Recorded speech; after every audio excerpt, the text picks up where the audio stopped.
So, I just wanted to talk about the law of imagination and consciousness as described in Neville's teachings. And I've noted down 12 principles that Neville and many other teachers talk about that I thought might be helpful as we all go along this journey. So, number one, reality is all imagination. So, Neville believed that the outer reflects the inner. So we don't rely on our senses because our imagination is creation, and imagination is where everything springs from. Everything first starts with a thought. Everything first starts with identification and imagination, and then that translates outwards into our physical reality at some stage. Number two, no one to change but self. So if there is something in our outside world that we don't like or we want to change, we go back to our inner self. So the cause is always within, the cause is self. We can change how we see something, we can change how we relate to something, or we can change the situation. But ultimately, it goes back to self, and there is no one to change but self. So Neville believed that once we work with the self, then our outer reality will reflect that change that we've made in our self-concept, in how we see ourselves. Number three, you can be your ideal now. So this really does away with the concept of desire, and it's something that we can fulfill in imagination. So whatever it may be that we want, we can fulfill it in imagination and feeling now. So the soul, the spirit, consciousness, God, whatever you want to call it, is always looking for expansion. It's always looking for experiences, and we think that comes in a material form or something that we want to experience in the world, but it will generate some sort of feeling within us. And so we can have that feeling now, we can fulfill it in imagination. We can believe and see in our mind's eye things being that way. So, as you probably know, Neville imagined himself so vividly that he was in Barbados every night. He imagined, the sun on his face. He imagined all the sensory detail in very, very vivid detail again and again and again. So you can fulfill that in imagination, and that's giving the instructions to your subconscious mind. So we don't need desire when we get to that point, and by saturating our imagination with that, the subconscious mind takes it on board that it's already done. Number four, as you believe, so it is done unto you. So our beliefs about everything show up in our experience, and it can be so subtle. One cool thing that I like to do whenever I see something showing up, I like to trace it back to a belief. What am I believing deeply about this situation? And it might not be a conscious belief, there might be some subconscious belief that's bubbling below the surface.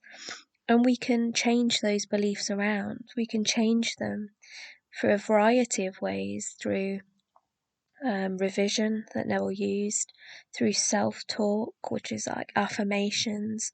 We can revise them through a state akin to sleep. There's many ways to work with these programs from our subconscious, and these are the programs from our childhood. But as you believe, so it is done unto you is how reality is reflective, like a mirror of our beliefs.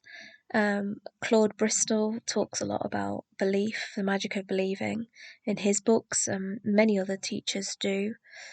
And so we can create new beliefs for ourselves that are in harmony with the law. So we can say things like, everything that shows up for me is deeply teaching me a profound truth about myself, or everything flows effortlessly for me even if I don't see it immediately, or all things are in harmony and contribution to my ultimate vision and where I want to be. Everything plays out as it should, and I am completely aligned. So those are the kinds of beliefs that we want to really instill and work with the subconscious mind. Number 5, feeling the wish fulfilled and assume it into being.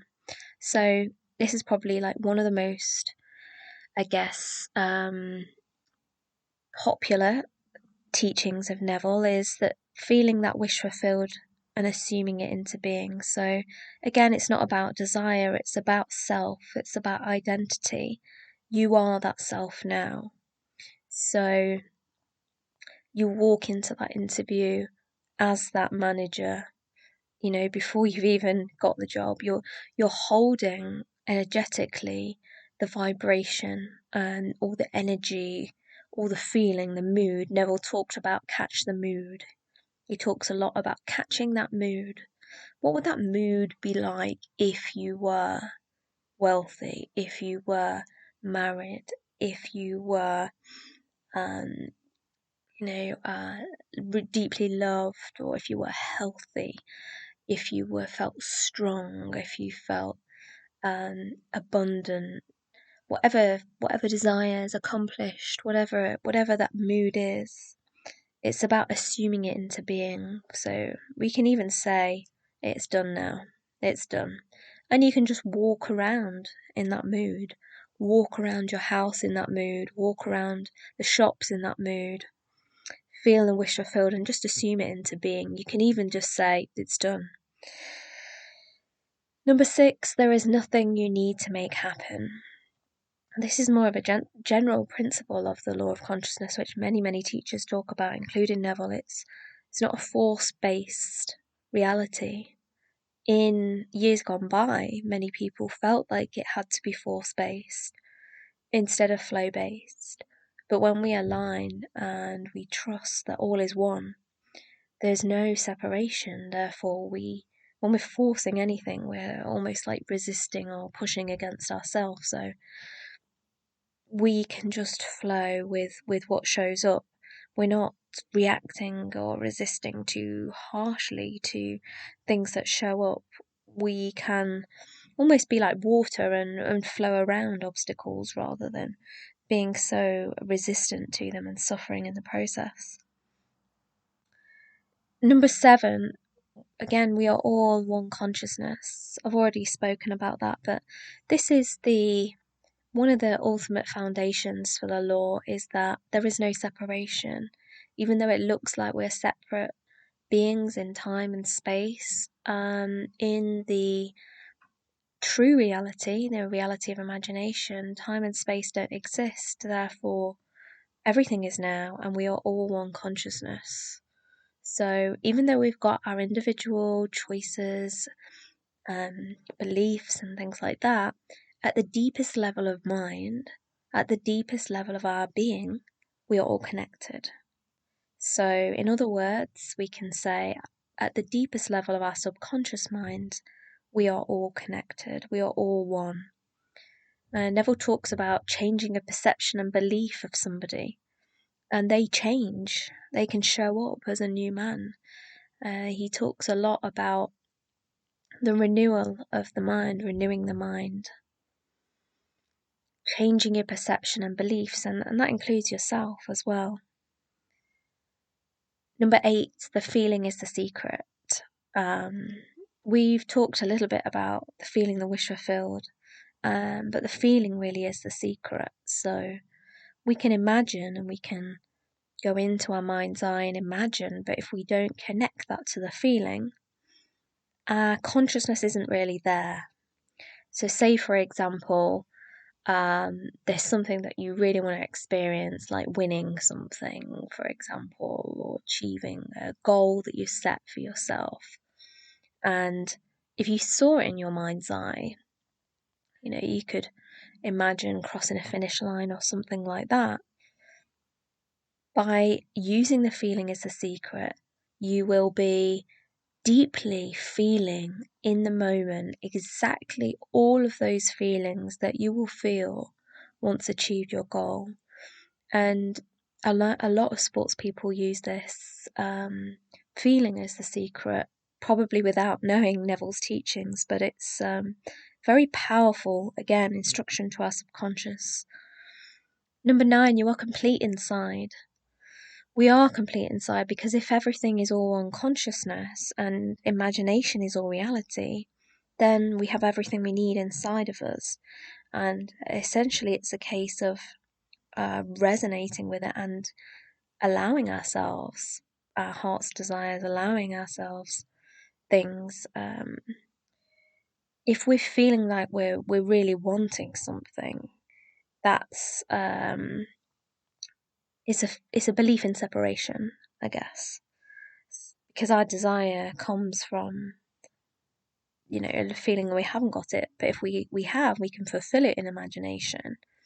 And we know that we're complete inside and we have everything that we need inside of ourselves. We can start to get in touch with that feeling of completeness, and that feeling of completeness can then ripple out into various different areas of your life. Number 10, be as a child. So in the now, light-hearted and joyous. And you'll hear Neville on his teachings. He's very light-hearted about what he wants to create. Sometimes it's all about playing and it's about having fun. And even in one of his books that I read from, there was a lady that just decided to test it out with a hat. She just put a hat on. And in her imagination, because she thought it'd be quite cool to have a hat. And then, the next day her friend gave her that particular hat. So we can just be as a child, we can have fun and play around with those things that we might want to create in our life. Number 11, the bridge of incidence plays out after acceptance, no matter how, once it's accepted. And so the bridge of incidence is a term that Neville coined, which is when you accept something deeply, i.e. you impress the subconscious with it and you state that this is a fact in subconscious, you will get something called the bridge of incidence. And the bridge of incidence is essentially your external world conforming to what the subconscious has accepted or what you have accepted in imagination as your self-concept. So taking it back to the manager scenario, if you're walking around as a manager constantly and you're feeling that feeling, the bridge of incidence might be that somebody in your team moves on to get another job, and then suddenly you are promoted to manager. That would be the bridge of incidence. Number 12, what shows up as obstacles are actually opportunities to revise our beliefs. So this links into the bridge of incidence, and we give our circumstances, we give it meaning. The circumstances that show up in our life are really neutral in a lot of ways. We can give it a particular meaning. So if, for example, on the bridge of incidence, you were holding that vibration of a manager and then you went for a job and they were like, no, you didn't get the job, you might think, well, that's, my holding my vibration, the feeling as a secret isn't working. But it's actually an opportunity to revise our beliefs. So we can actually, in that circumstance, just say to ourselves, that's absolutely fine. It doesn't mean that I'm not a manager. It just means that the manager job is on its way to me. And therefore, we don't get thrown off our feeling. We don't get thrown off that mood. We can still continue that mood, and the bridge of incidence will probably continue to play out. But sometimes, I'm sure you're aware, we never really know how things play out, and it's not our job to control circumstances. It's our job to flow with circumstance. So we just know that circumstances don't matter because that's just reflecting what's within us. And so we change what's within us. We change the meaning, we change the interpretation. We don't make it anything about our worth on the subconscious level because we know we're complete inside. And then things change.